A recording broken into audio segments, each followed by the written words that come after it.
I was really able to limit my self-limiting beliefs, increase my confidence, overcome certain challenges that I took on, because at the end of the day, it wasn't on anybody else, it was on me. And that is much more of a driver than trying to live up to somebody else's expectations or somebody else's belief system. If you can live up to your own belief system, that is much more powerful than doing it strictly for somebody else, right?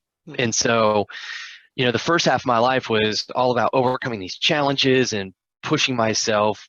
I think, for me personally, I came to a point where I was like, man, what can I do? What can't I do? What can I do? I've never been tested. I want to test and see what kind of person, what kind of man I really am. I never stopped growing and learning. And so you have to be humble enough to be able to say, hey, if you think you're there, you've missed it. You're done. That's when it's over. So you're never there.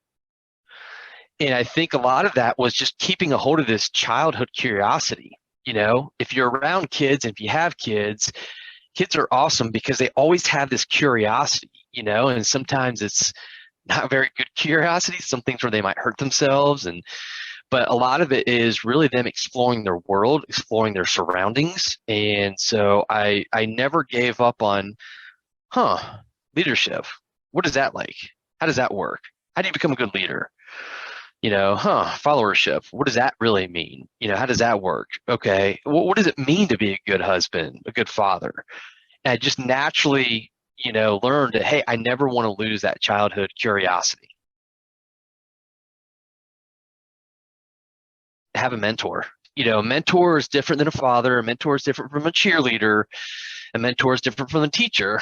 A mentor to me was somebody who said, okay, I'm not going to tell you all the things you want to hear. I'm going to tell you the things you need to hear, but not because I'm a dictator, not because of anything other than because I care about you and I want you to grow and I want you to keep learning. And, all those things kind of contribute to you learning and growing and going in the right directions, because you can take things far, but sometimes you can take them on the wrong path. I remember somebody saying, always believe in yourself, right? And we've all heard that before, but what really hit home was when the person said, if you don't believe in yourself, why should anybody else believe in you?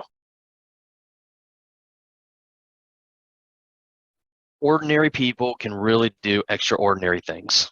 I really do believe that.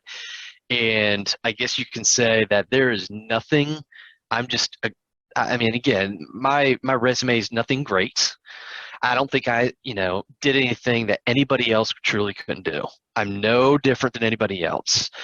And so people tend to put people on a pedestal, and I don't like that, because at the end of the day, we're all ordinary people, but some people choose to do ordinary things. And a lot of times it's a choice. And how far you take that is up to you. And so I don't believe that people were born with a better ability than others. I think people are born with talent. Talent can get you in front and give you a head start, but it's not what crosses the finish line.